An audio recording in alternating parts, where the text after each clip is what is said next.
टेरा mathematics के online platform में आप सभी लोगों का स्वागत है। यहाँ पे आप प्रिपरेशन करते हैं टीईटी पीईटी मैथमेटिक्स की। वेल क्वालिफाइड फैकल्टी मेंबर्स आपको टीच करते हैं जिन्होंने ऑल इंडिया लेवल के एग्जाम अच्छी रैंक पर अचीव किए हैं। टेट सीरीज या फिर full syllabus video lecture course जो कि शॉर्टकट टेक्निक के साथ पढ़ाए जाते हैं, उसके लिए आप इस नंबर पे कॉन्टेक्ट कर सकते हैं या व्हाट्सएप कर सकते हैं। आज का हमारा टॉपिक है ग्रुप थ्योरी का। इसको हम स्टार्ट करेंगे आज ग्रुप थ्योरी को।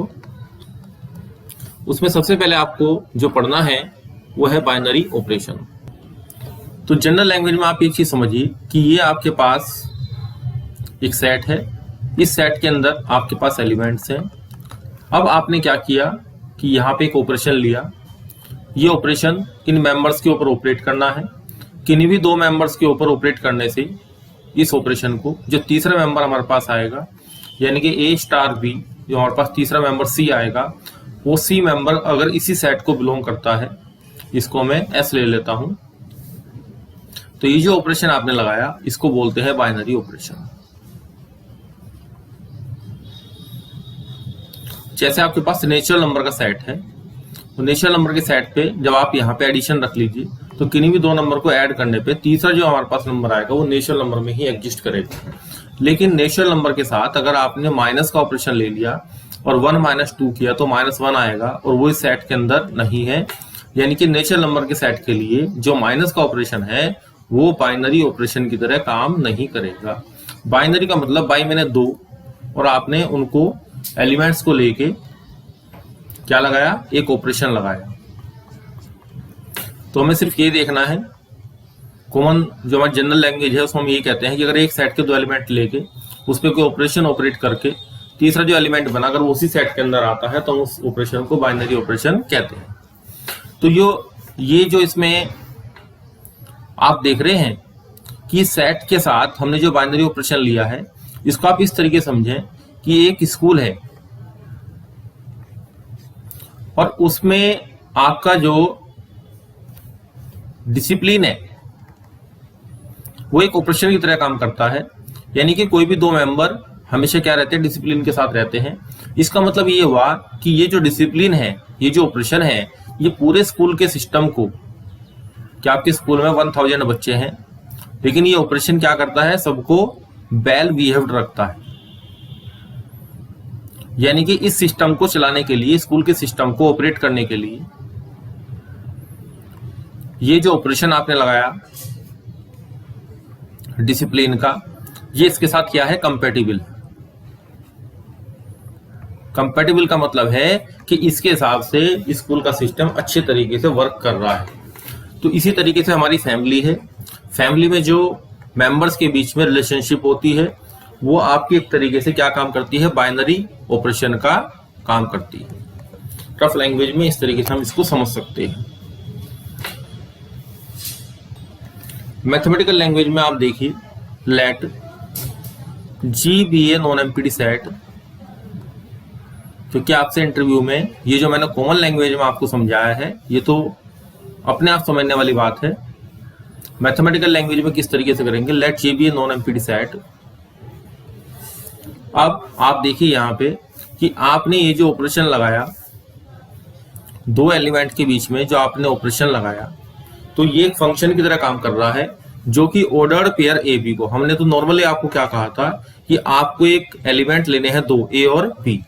अब हम इसको ऑर्डर्ड पेयर की तरह समझते हैं कि ऑर्डर्ड पेयर पे आपने क्या करा, एक फंक्शन बना लिया ऑर्डर, इसको यहाँ पे आपने जो बाइनरी ऑपरेशन है, ये जो ऑपरेशन है इसको आपने किस पे ऑपरेट किया, ऑर्डर्ड पेयर पे।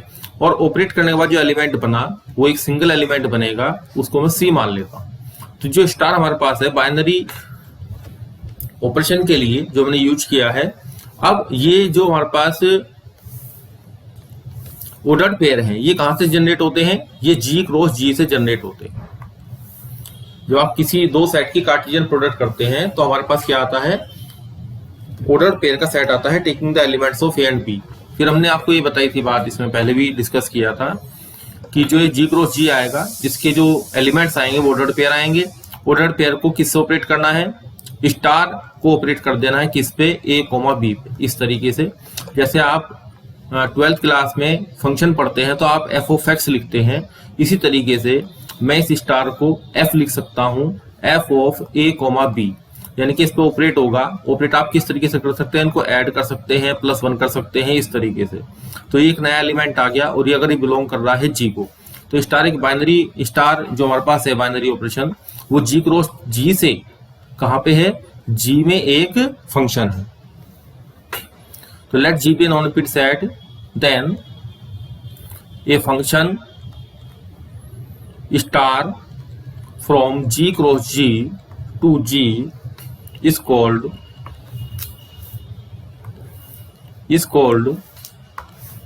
a binary operation. Binary operation. तो ये सबसे इंपॉर्टेंट कंसेप्ट है, क्योंकि पूरा जो कंसेप्ट है ग्रुप थ्योरी का, रिंग थ्योरी का, वो बाइनरी ऑपरेशन के ऊपर ही रोल प्ले करता है। तो आपको ठीक से समझ में आ गया होगा कि आपको एक सेट के 2 एलिमेंट लेके जो तीसरा एलिमेंट लेना है वो हमारा कहाँ आना चाहिए, उसी सेट के अंदर आना चाहिए। अब देखिए कुछ एग्जाम्पल पर काम करते हैं।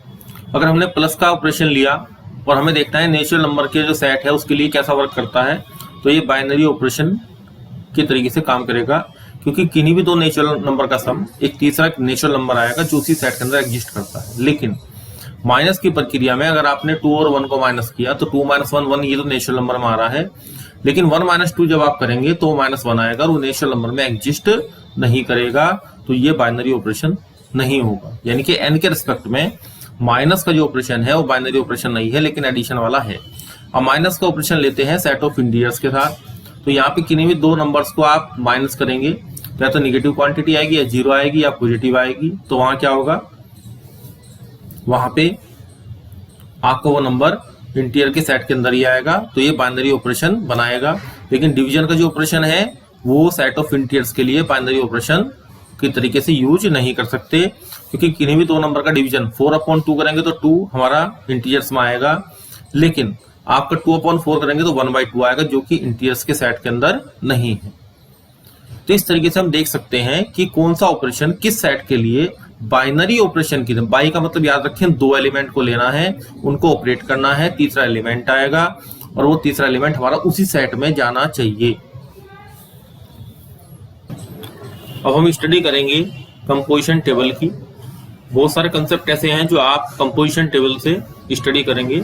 जब भी हमारे पास सेट फाइनाइट होगा जिसमें थोड़े से कम एलिमेंट होंगे, तो उनको हम क्या करेंगे, बाइनरी ऑपरेशन को कंपोजिशन टेबल की सहायता से दिखाएंगे। मान लीजिए जी मेरे पास एक सेट है 1 2 3, और ये स्टार मेरे पास बाइनरी ऑपरेशन है from G cross G to G, ये हमने ले लिया। अब इसमें जो जी क्रॉस जी बनेगा वो आपको पता ही है, बेसिकली मैं बना के दिखा देता हूं आपको। जी क्रॉस जी जो हमारे पास कार्टेशियन प्रोडक्ट आएगा वो आपका 1 1 1 2 1 3, फिर आप क्या लेते हैं 2 1 2 2 2 3, कार्टेशियन प्रोडक्ट 3 1 3 2 और 3 3, ये ले लेते हैं।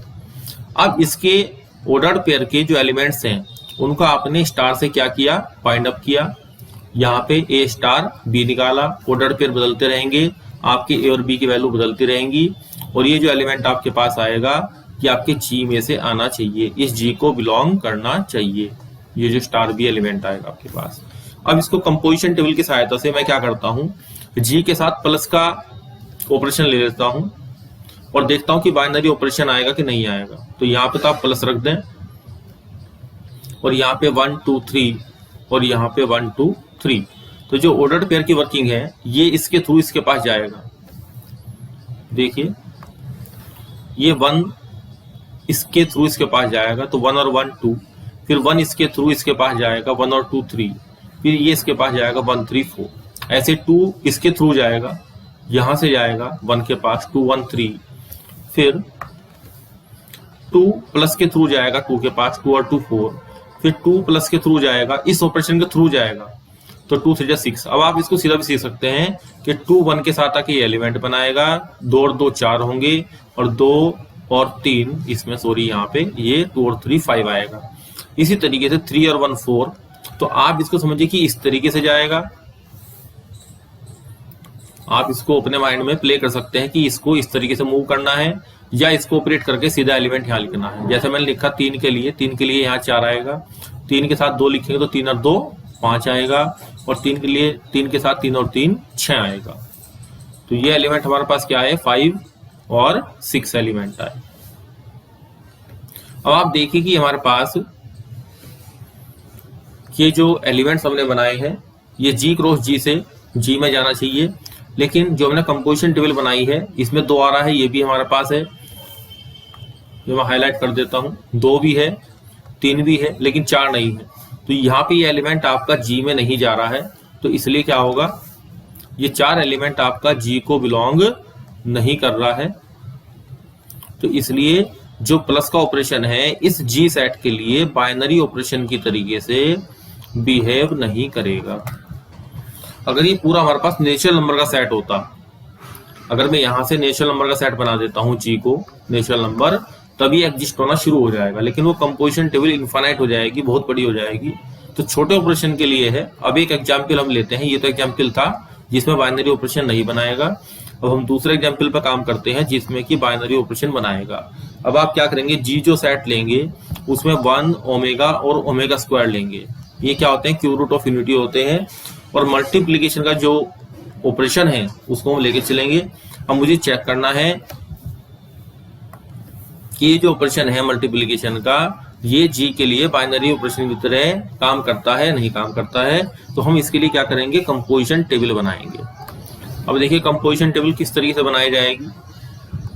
यहाँ पे आप मल्टीप्लाई लिखेंगे, यहाँ पे 1 ओमेगा और ओमेगा स्क्वायर, 1 ओमेगा और ओमेगा स्क्वायर। अब 1 1 से मल्टीप्लाई होगा तो 1 आएगा, 1 omega omega, 1 omega square omega square. Omega की 1 से करेंगे ओमेगा, फिर ओमेगा स्क्वायर, फिर ओमेगा की मल्टीप्लाई किससे करेंगे, ओमेगा स्क्वायर से। तो क्यूब रूट ऑफ यूनिटी में कंसेप्ट होता है ओमेगा क्यूब इक्वल टू 1। तो यहाँ पे क्या आएगा, यहाँ पे एलिमेंट आएगा आपका 1, फिर ओमेगा स्क्वायर, फिर ओमेगा क्यूब 1, फिर यहाँ पे एलिमेंट आएगा आपका ओमेगा की पावर 4, उसको लिखेंगे ओमेगा क्यूब इंटू ओमेगा, तो ये आ जाएगा 1 इंटू ओमेगा, तो ये आएगा ओमेगा। अब ये जो सारे मेंबर हमारे पास आए हैं जिनको मैंने हाईलाइट किया है, ये सारे मेंबर हमारे पास किसको बिलोंग करते हैं, G सेट को बिलोंग करते हैं। तो इसका मतलब ये हुआ कि जो इनटू का ऑपरेशन है वो G क्रॉस G से कहा जा रहा है, सारे ऑर्डर्ड पेयर को कहाँ मैप कर रहा है, G के एलिमेंट पे मैप कर रहा है। तो आपके माइंड में ऑर्डर्ड पेयर का मेथड भी होना चाहिए G क्रॉस G वाला, और एक जनरल जो मेथड है जो मैंने आपको डेफिनेशन बताई है कि उस सेट के 2 एलिमेंट को लेके जो तीसरा एलिमेंट जनरेट होगा वो उसी के अंदर जाना चाहिए। ये हमारे माइंड का प्रोसेसिंग हो गई। मतलब बार बार ऑर्डर पेयर के तरीके सोचेंगे तो थोड़ा पेपर में क्वेश्चन करना मुश्किल हो जाता है। तो बाइनरी ऑपरेशन को दोनों तरीके से आपको याद रखना है। अब देखिए बाइनरी ऑपरेशन की कुछ प्रॉपर्टीज की स्टडी करेंगी। इन स्टडीज के अंदर जो हम स्टडी करेंगे इसमें आपकी जो पहली प्रॉपर्टी है क्लोजर प्रॉपर्टी, तो आपकी बुक्स में क्लोजर प्रॉपर्टी दी हुई है, लेकिन मेरे हिसाब से इस प्रॉपर्टी की हमें कोई ज्यादा आवश्यकता नहीं है। अगर हमने शुरू में आपको ये बता दिया है कि मेरा जो ऑपरेशन है वो बाइनरी ऑपरेशन है, तब तो आप क्लोजर प्रॉपर्टी चेक करेंगे। क्लोजर का मतलब होता है कि 2 एलिमेंट को ऑपरेट आपने किया, तो जब आप इनको ऑपरेट करेंगे और चूंकि ये बाइनरी ऑपरेशन है तो ये तो बिलोंग करेगा आपका, मान लिया आपके पास G क्रॉस G सेट है, तो यहाँ से स्टार बी बनाएंगे आप, तो स्टार बी किसको बिलोंग करेगा, G को बिलोंग करेगा। तो इसको हमें चेक करने की जरूरत नहीं पड़ती अगर आपको बाइनरी ऑपरेशन दिया गया है। अगर मैं इस वर्ड को हटा के यहाँ पे बाइनरी ऑपरेशन की जगह आपको लिख देता हूं कि एक ऑपरेशन है केवल, और इस ऑपरेशन को आपको बताना है कि ऑपरेशन क्लोजर प्रॉपर्टी को सेटिस्फाई कर रहा है नहीं कर रहा है, तब मुझे इसको प्रूव करने की जरूरत होती है। आपकी बुक में जहां बाइनरी ऑपरेशन दिखाया जाता है वहां पे क्लोजर प्रॉपर्टी को भी शो करके दिखाता है, जबकि इसकी आवश्यकता नहीं है, क्योंकि डेफिनेशन ने ही अपने आप प्रूव कर दिया है कि बाइनरी ऑपरेशन का मतलब ही क्लोजर प्रॉपर्टी होता है। तो ये एक एडिशनल प्रॉपर्टी सब जगह दिखाई गई है, इसकी आवश्यकता नहीं होती अगर बाइनरी ऑपरेशन दिया हुआ है। इस चीज को इंटरव्यू में आपसे कई बार पूछा जाता है कि आप क्लोजर प्रॉपर्टी क्यों दिखा रहे हैं, इस चीज पे ध्यान देंगे। ये कॉमन मिस्टेक है बुक्स के अंदर कि वो क्लोजर प्रॉपर्टी को बार बार शो करते हैं, जबकि वो अननेसेसरी है, उसकी आवश्यकता ही नहीं है। दूसरी प्रॉपर्टी है एसोसिएटिव प्रॉपर्टी। देखिए आप मैट्रिक्स का मल्टीप्लिकेशन करते हैं, कंपोजिशन ऑफ फंक्शन करते हैं, तो वहां पे आपका एसोसिएटिव लॉ फॉलो होता है। तो मैक्सिमम जगह जब आप एडिशन करते हैं रियल नंबर्स का, और प्रोडक्ट करते हैं तो एसोसिएटिव प्रॉपर्टी यानी कि जो सहयोग की भावना है वो एलिमेंट्स के अंदर साथ साथ काम करती है। तो यहाँ पे एसोसिएटिव प्रॉपर्टी क्या होती है, ए स्टार बी स्टार सी बराबर, अगर ऑपरेशन हमारा इस प्रॉपर्टी को सेटिस्फाई कर रहा है तो हम उसको क्या कहेंगे, एसोसिएटिव लॉ को प्रॉपर्टी को होल्ड करता है। आइडेंटिटी एलिमेंट का मतलब जो सेट आपने जी लिया है इसके अंदर एक स्पेशल एलिमेंट है ई, जो ए के साथ किसी भी ए के साथ ऑपरेट होके अपने आप खुद ही बनाता है। जैसे मल्टीप्लिकेशन वाला अगर आप कंसेप्ट लेंगे तो 1 हमारे पास क्या होती है, आइडेंटिटी एलिमेंट होता है और इसको बोलते हैं आप मल्टीप्लिकेटिव आइडेंटिटी। इसी तरीके से जो आप एडिशन बनाते हैं तो एडिशन के लिए जो जीरो एलिमेंट है, जीरो क्या करता है, 1a + 0 बराबर a आता है। तो जीरो हमारे पास क्या है, एडिटिव आइडेंटिटी। तो ये छोटे छोटे कंसेप्ट हैं जो आप छोटी क्लास में सीखते हैं, लेकिन यहाँ आके उनको हम क्या करते हैं, एलोबरेट कर देते हैं, यानी कि थोड़ा सा वाइड फेस में पढ़ते हैं। तो ये चीज हम ई पहले ही पढ़ चुके हैं, बस इस चीज का ध्यान रखना है। अब आपके पास है इनवर्स एलिमेंट। इनवर्स एलिमेंट का मतलब है जैसा आप कहते हैं कि 2 में हम क्या जोड़ें कि 0 आ जाए, तो यहाँ पे आप क्या लिखेंगे, -2 लिखेंगे। आप कहेंगे 2 में किस चीज की मल्टीप्लाई करें, किस नंबर की मल्टीप्लाई करें कि 1 आए। तो मल्टीप्लिकेशन के लिए 1 क्या है, आइडेंटिटी है। एडिशन के लिए 0 क्या है, एडिटिव आइडेंटिटी है। तो हमें क्या करना चाहिए, यहाँ पे 1/2 रखेंगे। तो ये क्या हुआ, ये आपका इनवर्स एलिमेंट हो गया। किसका, 2 का इनवर्स एलिमेंट। ये क्या हुआ, 2 का इनवर्स एलिमेंट, ये वाला इनवर्स एलिमेंट। तो जो भी सिस्टम अपना है, मतलब ग्रुप, मतलब आपके जो जी सेट आपके पास है, तो किसी भी सेट के साथ जो आपका ऑपरेशन है जो इसके साथ कंपेटिबल होता है, उनमें इनवर्स एलिमेंट की स्टडी करना। अब इसके बाद प्रॉपर्टी आती है कम्यूटेटिव प्रॉपर्टी। 4 प्रॉपर्टी की हम स्टडी कर चुके हैं, क्लोजर, एसोसिएटिव, आइडेंटिटी, इनवर्स। अब देखिए कम्यूटेटिव। अब यहाँ देखिए कि जो पहली आपके पास 4 प्रॉपर्टी हैं उसमें से नेसेसरी, अगर बाइनरी ऑपरेशन दिया है तो पहली 3 प्रॉपर्टी तो नेसेसरी है जो आपके आगे भी काम आएंगी। अब जो 5वीं प्रॉपर्टी है वो आपकी क्या है, 5वीं प्रॉपर्टी आपकी कम्यूटेटिव प्रॉपर्टी। अब कम्यूटेटिव प्रॉपर्टी का मतलब है कि ऑर्डर चेंज करने से कोई इफेक्ट पड़ रहा है या नहीं पड़ रहा है। जैसे आप 2 में 3 को ऐड करते हैं, 3 में 2 को ऐड करते हैं, कोई इफेक्ट नहीं आता। 2 में 3 की मल्टीप्लाई करते हैं, 3 में 2 की मल्टीप्लाई करते हैं, कोई इफेक्ट नहीं आता। लेकिन अगर आप 4 को 2 से डिवाइड करोगे और 2 को 4 से डिवाइड करोगे तो आपके रिजल्ट क्या आएंगे, अलग अलग आएंगे। यहाँ पे 2 आएगा, यहाँ पे 1/2 आएगा। तो इसलिए जो आपका डिवीजन का जो प्रोसेस है, जो ऑपरेशन है, वो बाइनरी ऑपरेशन में कम्यूटेटिव की तरह होल्ड नहीं करता। तो यहाँ पे A स्टार B बराबर होना चाहिए B स्टार A के, यानी कि ऑर्डर चेंज करने से कोई इफेक्ट नहीं आता। जैसा आप मैट्रिक्स मल्टीप्लाई करते हैं तो AB और BA कभी कभी बराबर आती है, कभी कभी BA बराबर AB और BA बराबर नहीं आती। तो कम्यूटेटिव प्रॉपर्टी सब जगह होल्ड नहीं होती। तो एसोसिएटिव प्रॉपर्टी जो सेकंड प्रॉपर्टी है हमारी, ये काफी जगह होल्ड होती है, इसलिए इसको नेसेसरी प्रॉपर्टी के अंदर रखा गया, आइडेंटिटी को भी, इनवर्स को भी। क्लोजर डिपेंड करेगा कि ऑपरेशन आपको दिया गया है वो बाइनरी है या नहीं है। अब लास्ट वाली जो प्रॉपर्टी आती है उसको ध्यान से देखें, ये मेन रोल प्ले करेगी आपका जो हम रिंग थ्योरी में जाएंगे। तो डिस्ट्रीब्यूटिव प्रॉपर्टी, तो यहाँ आपको क्या करना है कि जो जी सेट है इसके साथ आपको 2 ऑपरेशन लेने हैं, एक स्टार ले लें और एक नोट ले लें। अब आपको एक सेट के साथ 2 ऑपरेशन पर काम करना है। इसका मतलब ये हुआ कि आप जब वर्किंग शुरू करेंगे तो एक नॉन एम्प्टी सेट के साथ 1 ऑपरेशन और 2 ऑपरेशन दोनों को माइंड में रखेंगे। जैसे नेचुरल नंबर का सेट है और उसमें आप क्या करते हैं, एडिशन करते हैं तो भी बाइनरी ऑपरेशन है, मल्टीप्लाई करते हैं तो भी बाइनरी ऑपरेशन है। तो वहां पे दोनों बाइनरी ऑपरेशन आपको n के साथ कंपेटिबल है, कोई प्रॉब्लम नहीं है, तो ले सकते हैं, कोई प्रॉब्लम नहीं है इसमें। तो यहाँ पे आपने g के साथ 2 ऑपरेशन ले लिए, एक आपने स्टार का कर लिया और एक आपने नोट का लिया। अब आप क्या कहेंगे इसमें कि स्टार कि जो आपके पास नोट है, नोट इज डिस्ट्रीब्यूटिव। दूसरे वाले ऑपरेशन को हम कहते हैं कि दूसरा वाला ऑपरेशन डिस्ट्रीब्यूटिव है over the first operation. Note is distributive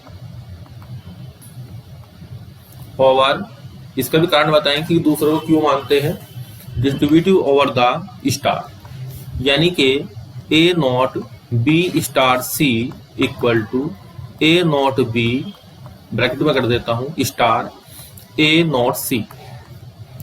ये ऑपरेशन हमारे पास ए बी के साथ भी जा रहा है और ए आपका सी के साथ भी जा रहा है।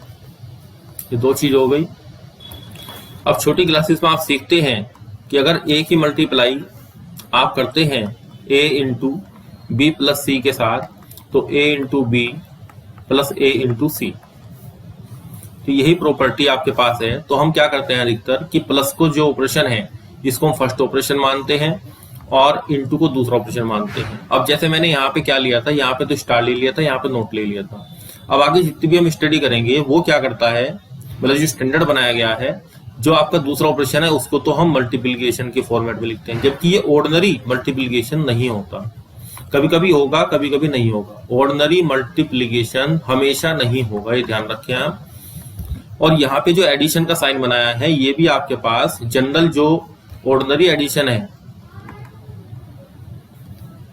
ऑर्डिनरी जो आपके पास एडिशन है ये हमेशा ऑर्डिनरी एडिशन नहीं होता, लेकिन हम एडिटिव कंसेप्ट के लिए प्लस का साइन यूज करते हैं और मल्टीप्लिकेटिव के लिए इनटू का साइन यूज करते हैं। और a into B plus C equal to a into B plus a into C, ये चीज आप ऑपरेट करते हैं बार बार। तो ये डिफरेंस आपको समझना बहुत जरूरी है कि जो प्लस का साइन है जो मैथमेटिशियन ने बनाया है, एक जनरल नोटेशन बना दिया, क्योंकि छोटी क्लासेस के अंदर इन प्रॉपर्टीज को हम बहुत अच्छी तरीके से स्टडी करते हैं। अब आपके जो ऑपरेशंस हैं प्लस के लिए ऑर्डिनरी एडिशन आपका नहीं है, कभी कभी होगा कभी कभी नहीं होगा, क्वेश्चन में आपको लिख के देगा।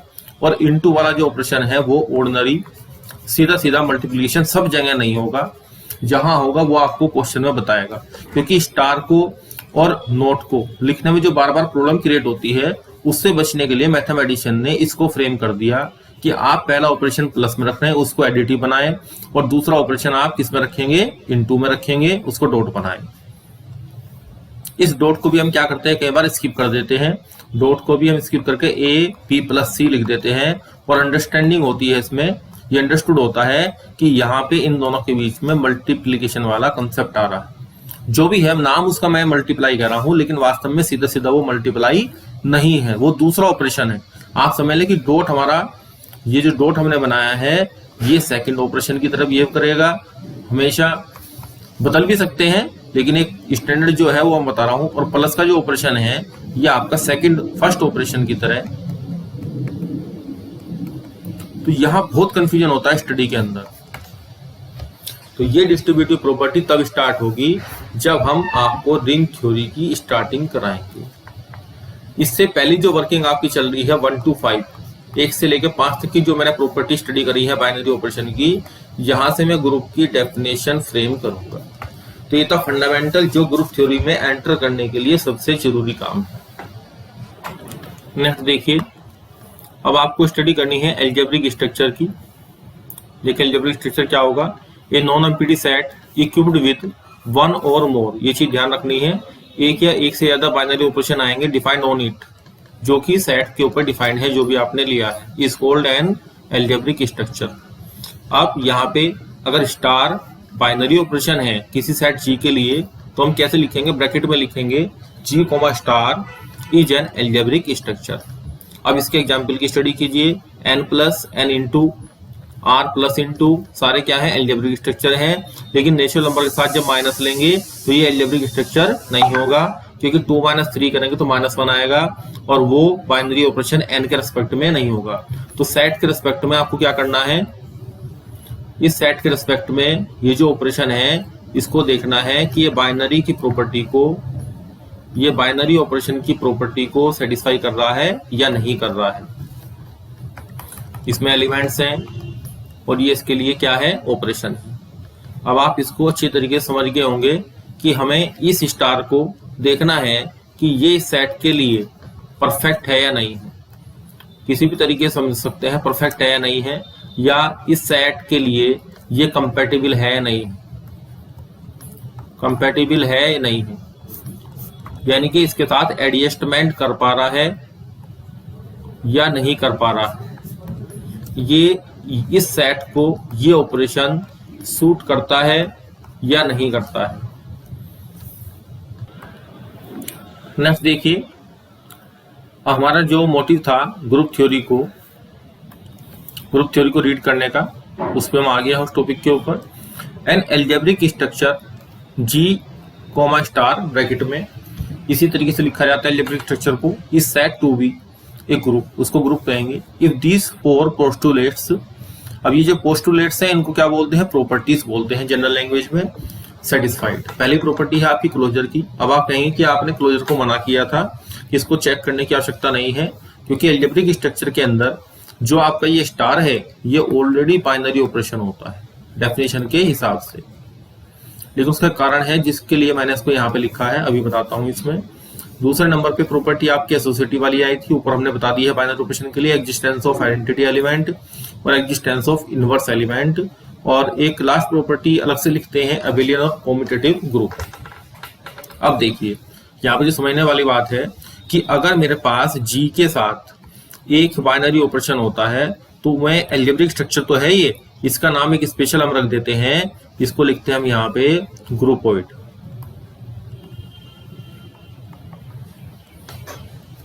अब अगर यहां मैंने इसलिए लिखा है कि एक एल्जेब्रिक स्ट्रक्चर है जिसमें कि एक ही ऑपरेशन होगा, जी के साथ एक ऑपरेशन लेते हैं, तो ये प्रॉपर्टी हम इसको सेटिस्फाई करा के नहीं देखेंगे। मैंने नेमिंग की वजह से लिख दी है, अदरवाइज मेरा जो सीरियल है वो 1, 2 और 3, और मेरी जो प्रॉपर्टी है 4 ना होके यहाँ पे 3 प्रॉपर्टीज आएंगी जो एक्चुअल डेफिनेशन है। अब यहाँ पे अगर एसोसिएटिव लो, अगर आपको कोई एल्जेब्रिक स्ट्रक्चर जो आपके पास ग्रुपोइड है, ग्रुपोइड विद, अब क्या लिखेंगे, groupoid with associative property hold. अगर एसोसिएटिव प्रॉपर्टी इसमें होल्ड होती है तो उसको आप बोलते हैं सेमी ग्रुप। तो यहाँ पे लेवल है अलग अलग कि जो आपका एल्जेब्रिक स्ट्रक्चर है अगर वो पहली प्रॉपर्टी क्लोजर को होल्ड करता है तो उसका नाम क्या होगा, आपका ग्रुपोइड। अगर वो होल्ड करता है किसको, नंबर 1 एसोसिएटिव प्रॉपर्टी को, तो उसका नाम क्या होगा, सेमी ग्रुप। अब तीसरी बात आती है आपके पास कि अगर वो आइडेंटिटी एलिमेंट को, थर्ड पे देखें, अगर वो आइडेंटिटी एलिमेंट को सेटिस्फाई कर रहा है, इसको होल्ड करता है, तो उसका जो नाम आएगा, यानी कि यहाँ डेफिनेशन क्या बनाएंगे, 2 डेफिनेशन बनेगी, या तो ग्रुपोइड के साथ आप इसको भी ऐड करेंगे और इसको भी ऐड करेंगे, तो दोनों के ऐड होने से जो हमारे पास आएगा इसको बोलेंगे मोनोइड, कि यहां तक का मोनोइड होगा। या आप कह दें कि जो सेमी ग्रुप है और सेमी ग्रुप में हमने एग्जिस्टेंस ऑफ आइडेंटिटी डाल दी है, तो ये क्या बन गया है, आपका मोनोइड बन गया है। तो 4 चीज की आपको स्टडी करनी है, 3 हो गई है इसमें से। अब बात आती है एग्जिस्टेंस ऑफ इनवर्स की। तो यहां पे अगर ग्रुपोइड के साथ आपने पहली प्रॉपर्टी भी मिला दी, इसके साथ आपने पहली प्रॉपर्टी मिला दी, दूसरी प्रॉपर्टी भी मिला दी और तीसरी प्रॉपर्टी भी मिला दी, तो यहां तक जो आपका बनेगा, अब इसका नाम आया ग्रुप। अब अगर आपने कहा कि मोनोइड के साथ आपने एग्जिस्टेंस ऑफ इनवर्स बना दिया, तो क्या बनेगा, ग्रुप बनेगा। अब आपने सेमी ग्रुप से बनाया कि सेमी ग्रुप के साथ आपके पास क्या आई, एग्जिस्टेंस ऑफ आइडेंटिटी भी आई और एग्जिस्टेंस ऑफ इनवर्स भी आया, तो सारा मिला के क्या बनेगा, तब भी ग्रुप बनेगा। तो ये अलग अलग तरीके से डेफिनेशन है कहने की। अब आप इसको किस तरीके से याद करेंगे, देखिए जी, एस, एम और जी, ये एक ऑर्डर याद कर लें कि जी से शुरू हुआ, जी एस एम जी। जैसे आपके जो सिम होते थे पहले, वो जीएसएम और सीडीएम में सिम होते थे, तो वहां से हमने याद कर लिया कि जी से शुरू करना है, जीएसएम। अब जी मैंने क्या है, ग्रुपोइड, एस मैंने है आपका सेमी ग्रुप, एम मैंने है आपका मोनोइड और जी मैंने आपका ग्रुप। तो यहां तक क्या सेटिस्फाई हो रही है, जी तक ग्रुपोइड में आपका जो जी है उसके साथ स्टार जो ऑपरेशन है बाइनरी ऑपरेशन, वो केवल एक ही बाइनरी ऑपरेशन लेना है आपको, तो ये ग्रुपोइड हो गया। फिर यहाँ पे एसोसिएटिव प्रॉपर्टी होल्ड होगी, तो यहां तक क्या होगा, ये ग्रुपोइड और ये सेमी ग्रुप। अब यहाँ पे एग्जिस्टेंस ऑफ आइडेंटिटी इसके अंदर मर्ज हो जाएगी, तो ये मोनोइड बनेगा और एग्जिस्टेंस ऑफ एलिमेंट के इनवर्स एग्जिस्ट होने शुरू हो जाएंगे, तो ये आपके पास ग्रुप बन जाएगा। और अगर आपके पास जो कम्यूटेटिव की प्रॉपर्टी थी, तो कम्यूटेटिव की जो प्रॉपर्टी है वो सब जगह होल्ड नहीं होती, इसलिए इसका नाम सबसे बाद में रखा जाता है। तो मेन प्रॉपर्टी आपके पास 3 है, जिनको मैंने हाईलाइट कर दिया है इधर, देखिए 1, 2 और 3। तो जो आपका ऑर्डर है इसको आप कैंसिल करते हैं 2, 3, 4 को, आप 1 2 3 याद रखें तो क्वेश्चन को प्रोसीड करने में भी आपको हेल्प मिलेगी, क्योंकि पहली प्रॉपर्टी आपके पास ऑलरेडी होल्ड हो रही है। वो देता है क्वेश्चन में जीजे ग्रुप, तो थोड़ा बाइनरी ऑपरेशन पहले ही सेटिस्फाई हो चुका। अब बात आते हैं अबेलियन पे। अबेलियन कॉम्पिटिटिव ग्रुप, अगर ए स्टार बी बराबर हो जाए बी स्टार ए के, for all A B belongs to G के लिए, तो जो जी मेरा ग्रुप था जो कि हमने यहां ऑब्टेन कर लिया था थर्ड नंबर पे आगे, तो ये ग्रुप क्या कहलाएगा? एबेलियन ग्रुप या फिर आपका कॉम्पिटिटिव ग्रुप। तो ये इस प्रॉपर्टी को ध्यान रखेंगे आप। तो बेसिक डेफिनेशन तो मेरी यहां पे कंप्लीट हो गई।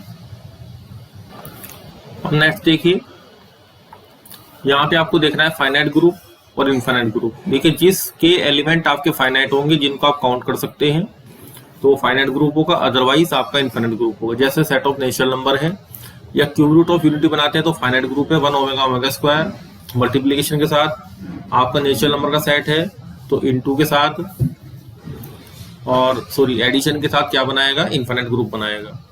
अब सेकंड देखिए, एक group is always non empty, क्योंकि यहाँ पे जो भी हमारा ग्रुप है उसके अंदर कम से कम आइडेंटिटी एलिमेंट तो होगा ही, ये तो हमेशा नॉन एम्प्टी रहता है group. Order of a group इसलिए डेफिनेशन में बार बार कहा जाता है let G be a non empty set, आप उसका मतलब समझ गए हैं। नेक्स्ट वन है order of the group, the number of element, जिस ग्रुप के अंदर जितने भी, जो जी मेरा नॉन एम्प्टी सेट है उसके अंदर जितने नंबर ऑफ एलिमेंट हैं उसको हम कहेंगे ऑर्डर ऑफ द ग्रुप, और उसको ऑर्डर ऑफ जी से डिनोट किया जाएगा। अब देखिए कुछ एग्जाम्पल्स पे काम करेंगे। जेड हमारे पास जो सेट ऑफ इंटीजर है वो अबेलियन ग्रुप बनाता है with respect to the addition. तो आप माइंड में वर्किंग करके देखिए, आपको क्लोजर तो चेक करना नहीं है, उसके बाद आपको क्या चेक करना है? देखिए यहाँ पे जेड आपको जो दिया है उसके साथ एडिशन दिया है, तो यहाँ पे क्लोजर चेक करना पड़ेगा आपको। तो आप पता है कि 2 नंबर का एडिशन जो होता है वो इंटीजर का एडिशन इंटीजर ही आएगा। दूसरे नंबर पे एसोसिएटिव प्रॉपर्टी आपको छोटी क्लास में सिखाई जाती है कि जो एडिशन ऑफ इंटीजर है वो आपके पास क्या होता है? एसोसिएटिव प्रॉपर्टी को होल्ड करता है। मेंटली वर्क करना है। थर्ड, एग्जिस्टेंस ऑफ आइडेंटिटी, तो 0 हमारे पास एक ऐसा एलिमेंट है जिसको किसी भी इंटीजर में ऐड करने पे वही इंटीजर आता है, तो तीसरी भी सेटिस्फाई हुई।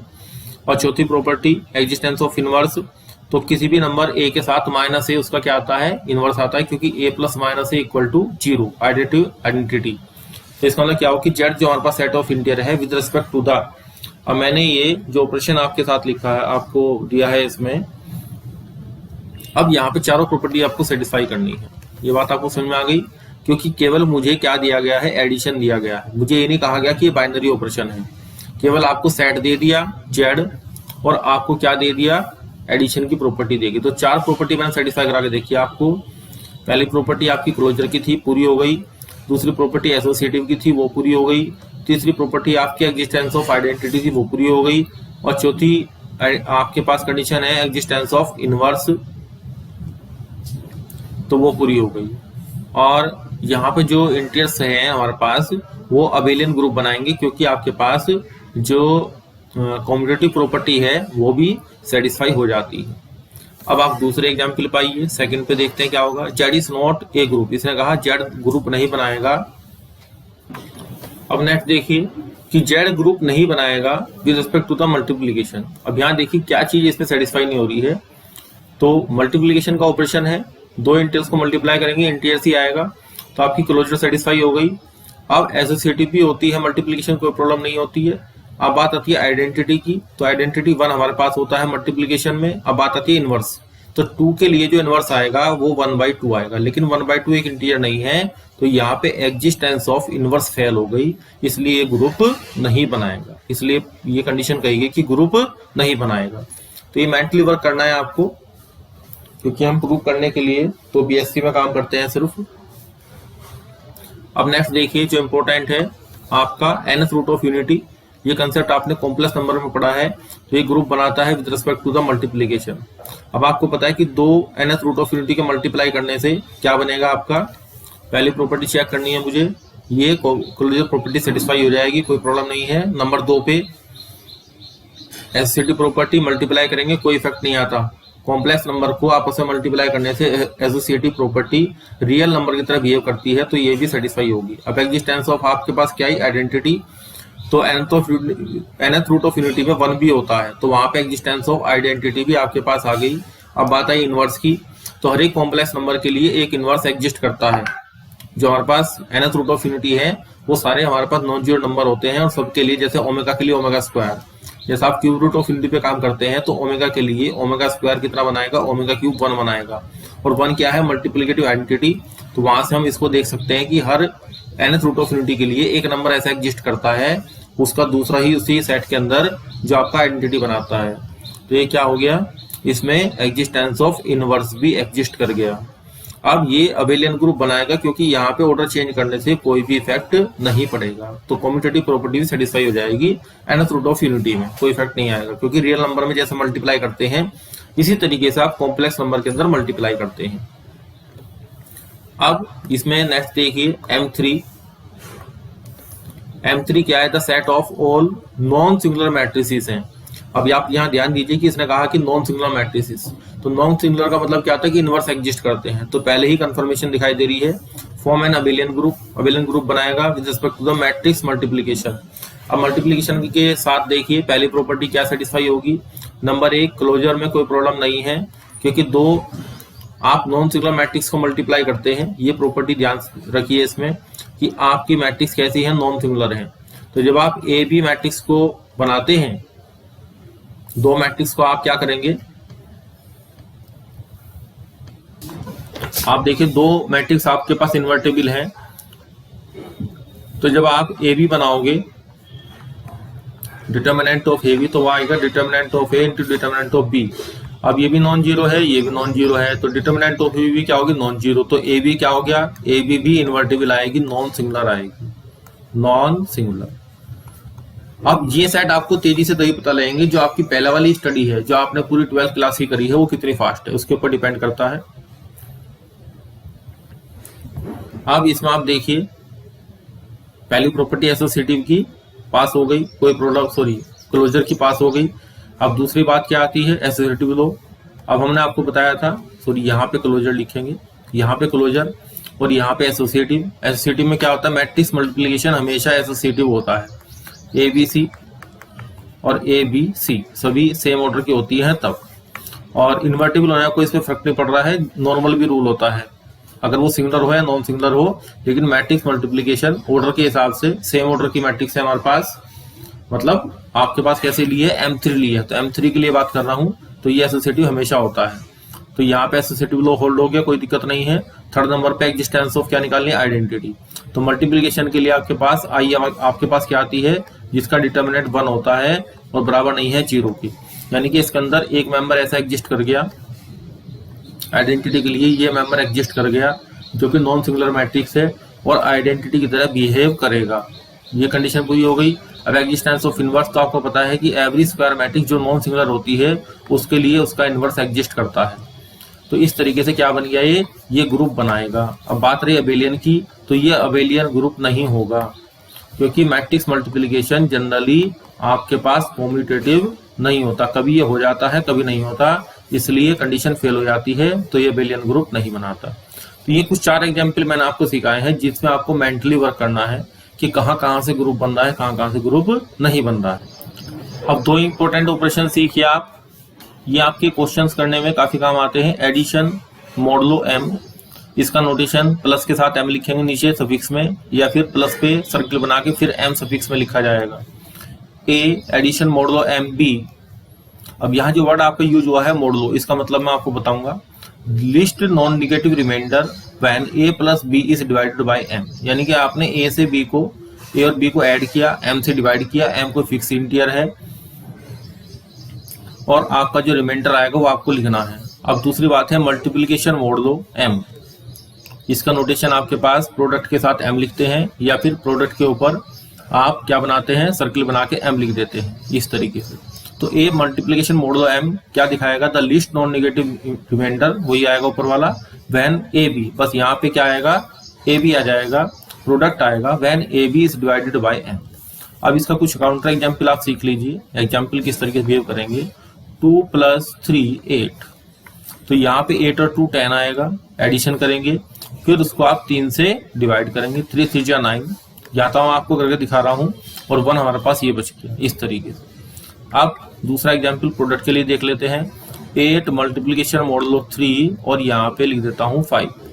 तो 8 5 या कितना आ गया 40। इन नंबर्स को आपको यहाँ पे ऐड करना है क्योंकि यहाँ एडिशन है, और यहाँ प्रोडक्ट करना है क्योंकि यहाँ पे प्रोडक्ट है। 8 5 या 40 और इसको 3 से 3 1 जा 3 1 3 3 जा 9 और यहाँ पे 1 आपका बच गया। तो ये कितना हुआ 1। तो ये वैल्यू हमारे पास कितनी आई इसकी। अब देखिए, अब मॉडुलो सिस्टम की बात करते हैं। तो एक चीज मैं आपको सिखा देता हूं यहाँ पे। अगर आपको ये कहा गया कि 10 मॉडुलो 3, तो इसका मतलब भी यही है कि 10 को 3 से रिड्यूस करना है कि 10 में 3 कितनी बार आया, उसके बाद क्या बचता है, तो 1 लिखा जाएगा। तो ये भी आपके पास कंसेप्ट होता है a मॉडुलो b, ऐसे इस तरीके से लिख देते हैं। अब एक कंसेप्ट आप और सीखेंगे कि a congruent to b modulo m। अब जैसे आप घड़ी के अंदर देखते हैं, जो आपके पास रेलवे में जो टावर वो होती है, क्लॉक होती है, उसमें 24 घंटे होते हैं। लेकिन नॉर्मल आपके पास जो घड़ी होती है उसमें आप क्या करते हैं, 1 2 3 से लेके यहाँ पे 12 तक लिखते हैं। 3 कोई भी सिस्टम ले लीजिए आप, 4 5 6 7 8 9 नंबर कोई भी सिस्टम ले सकते हैं आप। क्लॉक का तो एक एग्जाम्पल मेरे पास है। तो 12 से आगे जितने भी नंबर आएंगे उनको आप 12 से डिवाइड करते रहेंगे। तो 12 एक सर्किल हो गया पूरा। 12 के बाद ये 13 आएगा तो 1 13 के इक्विवेलेंट होगा, और 2 आपका 14 के इक्विवेलेंट होगा, और 3 आपका 15 के इक्विवेलेंट होगा। यानी कि 12 ने क्या किया, इस 12 ने बाकी के जो नंबर्स थे, जितने भी नेचुरल नंबर थे, उनको रिड्यूस करके 1 2 3 से लेकर आप 12 तक लिखेंगे। उसके बाद जब 13 आएगा तो 13 के लिए 1 लिखा जाएगा, तो 1 13 के इक्विवेलेंट हो जाएगा। और ये इसकी इक्विवेलेंस क्लास भी हो जाएगी, क्योंकि ये इसके इक्वल की तरीके से, मतलब न्यूमेरिकली इक्वल नहीं है लेकिन इसकी इक्विवेलेंट है। किसके रेस्पेक्ट में, 12 के रेस्पेक्ट में। तो ये होता है मॉडुलो सिस्टम। तो मॉडुलो सिस्टम क्या करता है, बड़े नंबर को छोटे नंबर में रिड्यूस करता है। अब इसके ऊपर थोड़ा सा डिस्कस करते हैं, ये भी क्वेश्चन से बहुत ज्यादा आता है। ए कॉन्ग्रुएंट टू बी, यहां पे क्या लिखते हैं, ए इज कॉन्ग्रुएंट। देखिए कॉन्ग्रुएंट का मतलब क्या है कि एम के रेस्पेक्ट में ये ए और बी दोनों सेम है। यानी कि ए को डिवाइड करेंगे एम से तब भी वही रिमाइंडर आएगा, और बी को एम से डिवाइड करेंगे तब भी वही रिमाइंडर आएगा। और आप इन दोनों को माइनस करते हैं और एम से डिवाइड करते हैं, तो यहां पे भी आपके पास कंसेप्ट क्या लिखा होता है, A is congruent to B modulo M. तो यहां पे आपके पास क्या आएगा कि a minus P is divisible by m। यहां हम लिखते हैं m divides a minus P, ये चीज लिखी जाती है। तो इसको ध्यान दीजिए इस पे। a congruent to b modulo m, इसका मतलब पहला क्या है जो हमने यहां समझाया था लेफ्ट हैंड साइड में, कि a मॉडुलो b, इसका मतलब होता है कि जब आप a को डिवाइड करेंगे, यानी कि a को रिड्यूस करेंगे किससे, b से रिड्यूस करेंगे, तो क्या नंबर मेरे पास आएगा। तो ये a और b ये कॉन्ग्रुएंट है किसके सापेक्ष, किसके रेस्पेक्ट में, m के रेस्पेक्ट में। तो हमने इसको लिख के दिखाया था, a is congruent to b modulo m, a is congruent to b modulo m। ये मैंने कंप्लीट कर दिया यहां पे। अब देखिए कि यहाँ पे a को डिवाइड करेंगे m से और b को डिवाइड करेंगे m से, तो आपका सेम रिमाइंडर आना चाहिए। मतलब a और b दोनों m के सापेक्ष इक्वल हैं। जैसे मैंने आपको बताया था कि इसमें आपका 2 आएगा और 14 आएगा, जो हमने क्लॉक बनाई थी यहाँ पे 2 और 14 क्या है, दोनों एक दूसरे के रेस्पेक्ट में क्या है, 12 के रेस्पेक्ट में। जो नंबर मेरा 12 था, इस 12 के रेस्पेक्ट में ये नंबर 2 और 14, मैं आपको दिखा देता हूं यहाँ पे, इस 12 के रेस्पेक्ट में ये 2 और 14 दोनों क्या है, कॉन्ग्रुएंट हैं। यानी कि 2, मैं इसको लिख सकता हूं 2 कॉन्ग्रुएंट टू 14 मॉडुलो 12। ये बात आपको समझ में आ गई। ये हमने क्यों लिखी, क्योंकि 2 को डिवाइड करेंगे 12 से 2 ही बचेगा, 14 को डिवाइड करेंगे 12 से तो भी 2 ही बचेगा, रिमाइंडर निकालना है। तो अब इसमें आप क्या करेंगे, जब 2 नंबर को आपको एक नंबर से डिवाइड करके रिमाइंडर सेम आ रहे हैं, तो जब आप a माइनस बी को डिवाइड करोगे m से, अब यहां आ जाइए, मैंने हाईलाइट कर दिया है। अगर आप a माइनस बी को डिवाइड करोगे m से तो ये a माइनस बी डिविजिबल होगा पूरा किससे, m से। तो a minus b is divisible by m, या m divides a minus b. ये होता है a congruent b modulo m का कंडीशन। तो यहाँ पे मॉडलो जो वर्ड यूज आपका हुआ है, वेरी वेरी इंपॉर्टेंट है और इंटरव्यू में अक्सर ये पूछा जाता है कि मॉडुलर सिस्टम किस तरीके से बिहेव करता है। तो मॉडुलर सिस्टम क्या करता है, किसी भी चीज को रिड्यूस करता है। आपने एडिशन पे मॉडुलो डाल दिया, डेफिनेशन को देखिए दोबारा, आपने एडिशन के साथ मॉडुलो डाल दिया तो इसका मतलब दो नंबर को ऐड करके जो रिमाइंडर बचेगा वो।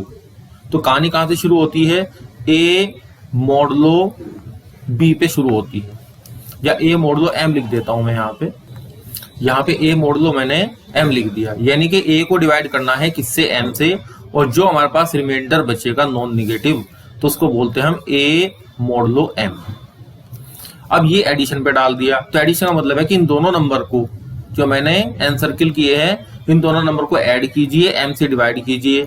यहाँ पे मल्टीप्लिकेशन के साथ क्या वर्ड जुड़ा, मॉडुलो, तो मॉडुलो क्या करता है, रिड्यूस। अब वर्ड जुड़ा है मल्टीप्लिकेशन, यानी कि दो नंबर को मल्टीप्लाई कीजिए, फिर एम से डिवाइड कीजिए, जो आपके पास बचेगा वो क्या कहलाएगा, मल्टीप्लिकेशन मॉडुलो एम, दोनों नंबर का।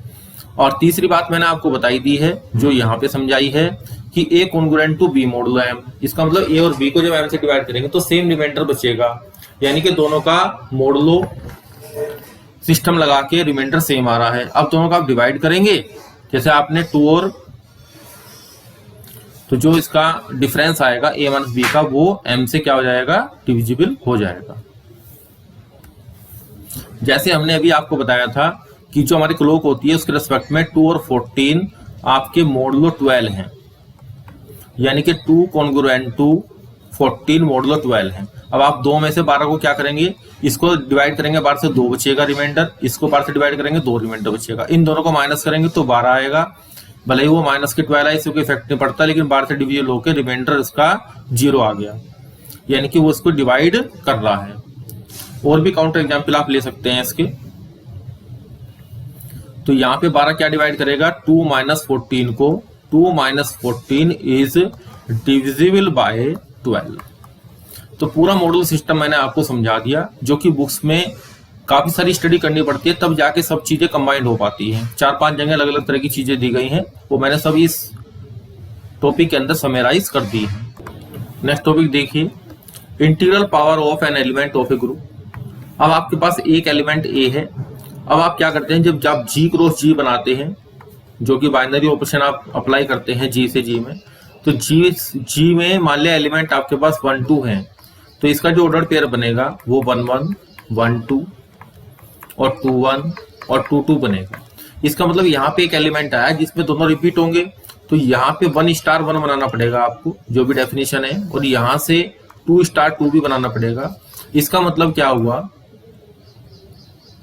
कि आप जब ए एलिमेंट ले रहे हैं, ए बिलोंग्स टू जी, तो by the closure property, by the binary operation property, जो क्लोजर प्रॉपर्टी है आपका ए स्टार ए जो एलिमेंट है, जिसको हम नॉर्मली ए इंटू ए भी लिख देते हैं इसमें, और फिर ये जो एलिमेंट मेरे पास आया ए स्टार ए, इसको फिर ए स्टार ए और स्टार ए कर देता हूं। तो ये जो एलिमेंट्स हैं इसको हमने ए स्क्वायर लिखना शुरू कर दिया, इसको हमने ए क्यूब लिखना शुरू कर दिया, इस तरीके से। और अगर एडिशन के रेस्पेक्ट में करेंगे ए प्लस ए, तो इसको हम क्या लिखते हैं 2a, और a plus A 3 bar operate किया क्लोजर प्रॉपर्टी के तरीके से, बाइनरी ऑपरेशन, इसको लिखते हैं 3। तो अगर एडिशन का ऑपरेशन है तो n a लिखा जाता है, और अगर मल्टीप्लीकेशन का ऑपरेशन आपके पास है तो इसको a की पावर n लिखा जाता है। बस ये इसमें कंसेप्ट है। और यहाँ पे जो a की पावर n आएगा वो आपका g का बिलोंग करेगा, यहाँ पे जो आपका n आएगा वो बिलोंग करेगा g को। अब कुछ प्रॉपर्टीज की स्टडी करेंगे। देखिए यहाँ पे अगर कोई आपके पास ग्रुप दिया गया है तो आइडेंटिटी एलिमेंट हमेशा क्या होता है, यूनिक होता है। दो आपके पास आइडेंटिटी एलिमेंट नहीं हो सकते। देखिए बेसिकली क्या है, सब छोटी छोटी थ्योरम्स हैं जिनको हम प्रूव करते हैं बीएससी के अंदर, या आपको एज ए स्टेटमेंट को लर्न करना है। Every element has a unique inverse, हर एक एलिमेंट का यूनिक इनवर्स एग्जिस्ट करेगा। ए इनवर्स का इनवर्स, जैसे मैट्रिक्स का इनवर्स निकालते तो वही एलिमेंट आता है। मैट्रिक्स के तरीके से याद कर लें, ए बी का इनवर्स बराबर बी इनवर्स ए इनवर्स, वहां भी ऐसे होता है। और इसको हमने आपको बताया था जब मैट्रिक्स थ्योरी समझाई थी कि रिवर्सिबल लॉ ऑफ ऑर्डर, जब भी इनवर्स एग्जिस्ट करेगा, चाहे वो कंपोजिशन ऑफ फंक्शन हो और चाहे आपका मैट्रिक्स मल्टीप्लीकेशन हो, तो रिवर्सिबल लॉ ऑफ ऑर्डर सब जगह वर्क करता है। इसके बाद आता है left and right cancellation law. इसमें आप क्या करते हैं कि अगर हमारे पास ए स्टार बी बराबर है ए स्टार सी के, तो आपके पास बी बराबर सी आएगा, क्योंकि ए इनवर्स ऑपरेट कर देंगे। हमें दिया गया है for all A B C belongs to G, और ए हमारे पास नॉन जीरो नंबर है, तो अगर ए नॉन जीरो नंबर है तो ए इनवर्स अप्लाई कर देंगे दोनों साइड में। फिर आप एसोसिएटिव लॉ लगाएंगे, ए इनवर्स की जब मल्टीप्लाई ए से करेंगे तो क्या आएगा, आइडेंटिटी एलिमेंट आएगा। तो यहाँ पे बी इक्वल टू सी। अगर हमारे पास ए बाद में है, तो ये तो लेफ्ट में था, ए यहाँ पे लेफ्ट में था और यहाँ पे ए राइट में है, तो यहाँ पे भी सेम कंडीशन है और बी बराबर सी आएगा। तो क्वेश्चन जब आप करेंगे तो क्वेश्चन को करने में इनसे हमें हेल्प मिलेगी। तो नेक्स्ट प्रॉपर्टी देखिए, ये प्रॉपर्टी सीधे सीधे आपके एग्जाम में पूछी जाती है। If every element of G is its own inverse, तब जी क्या होना चाहिए, जी अबेलियन होगा या नहीं होगा, ये स्टेटमेंट में दिए जाते हैं। अब हमने दो एलिमेंट ले लिए एक्स और वाई, जिनके इनवर्स उनके इक्वल है। अब हमने एक्स वाई का इनवर्स निकाला, तो एक्स वाई का inverse reversible law of order y inverse x inverse, y inverse y, x inverse x. और ये चूंकि हमें ऊपर दिया गया है स्टेटमेंट में कि हर एक एलिमेंट अपना इनवर्स है, तो ये एक्स वाई के बराबर आएगा। तो यहां से कंडीशन बन गई कि जी हमारे पास क्या होगा, अबेलियन होगा। तो छोटा सा प्रूफ है इसलिए हमने इसका करा दिया। नेक्स्ट प्रॉपर्टी देखिए, if A square equal to E, तब कह रहा है कि जी अबेलियन होगा। देखिए जब ए स्क्वायर बराबर ई होगा और आप ए ऑपरेट करेंगे तो ए स्क्वायर बराबर ए इनवर्स और बराबर ई आ जाएगा। और यहाँ पे ए स्क्वायर ई का मतलब और ए बराबर ए इनवर्स का मतलब सेम हो गया, तो इसलिए कंडीशन क्या आएगी, ऊपर वाली कंडीशन से जो प्रूफ हमने किया है जी अबेलियन होगा।